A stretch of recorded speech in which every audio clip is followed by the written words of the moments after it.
Welcome to Once Upon a Castle, unlocking the magic of Disney, past and present. I'm Ginny, your guide through the parks and the pages of Disney's rich history. Each week, we will share expert tips to help you plan your perfect visit and explore the stories, secrets, and legends that make the magic real. From Walt's vision to today's hidden gems, we will help you feel more connected, more prepared, and more enchanted every step of the way. So, whether you're counting down the days to your next trip or just dreaming of a stroll down Main Street, USA, this is your place to discover the wonder. This is Once Upon a Castle.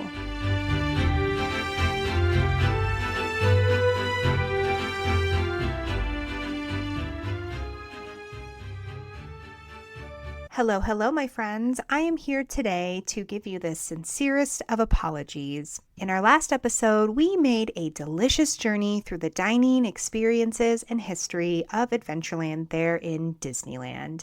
And on that journey, I discussed a wonderful location, the Adventureland Veranda. And while it sounds like it was a glorious, magnificent, and wonderful place to dine, it was not a place you could dine at Disneyland. Rather, this location existed in Disney World. And for that error, saying that it existed in Disneyland, I am so sorry, my friends.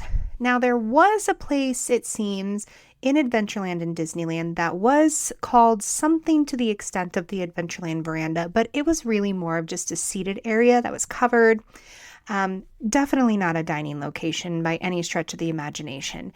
And that location used to be where Indiana Jones now sits, and of course was torn down when they built Indiana Jones. So, alas, my friend, I was incorrect. While the Adventureland Veranda sounds like a fabulous place to fill your explorer bellies, it's not one that you could have done so in Disneyland. So maybe, if you find yourself traveling down the paths of Adventureland and Disney World, you can look across the land and reflect fondly on the wonderful place of the Adventureland Veranda there in Disney World. Shortly after the last episode aired, one of my wonderful listeners brought to my attention the error of my ways, and they were so kind and gracious when they reached out to me. Very respectful, very polite. They were worried about offending me or hurting my feelings, and they most certainly did not. I want to be accurate, or as accurate as I could possibly be with you guys, and honor the traditions and the history of Disneyland, and that means being correct. So I am very grateful, for one, that listener did so, and for two, that they did so in a way that they were so respectful and kind and polite, and three, that they felt comfortable enough to reach out to me. So I hope that you do forgive me, and I hope that you give grace, and I will definitely strive to do better in the future, making sure that I bring you the most accurate history and information possible for our beloved land of Disney.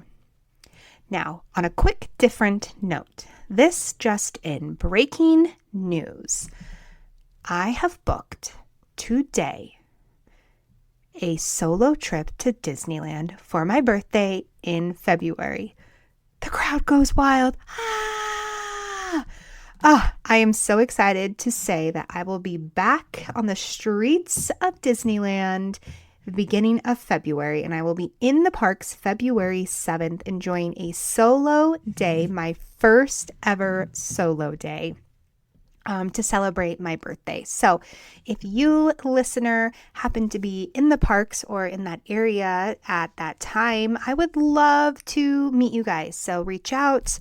Maybe we could grab, a cold brew or a churro, ride a ride together, or just sit around and talk about Disney and Disney history and just enjoy each other. So reach out to me through my Instagram or TikTok, or even email me at magic@onceuponacastlepodcast.com. I would love to hear from you guys.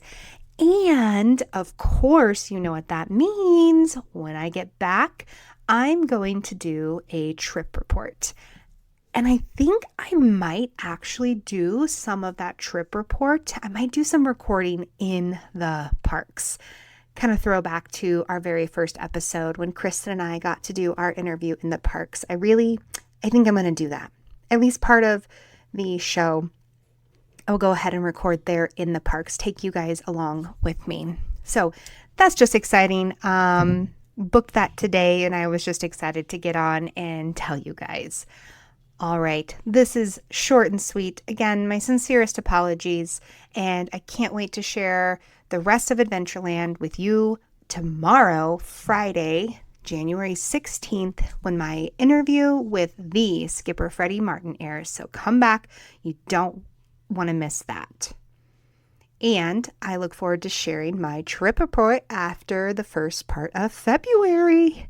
And so, my friends, until next time, keep the magic alive, keep the memories close, and as always, I'm wishing you a great, big, beautiful tomorrow. Bye-bye.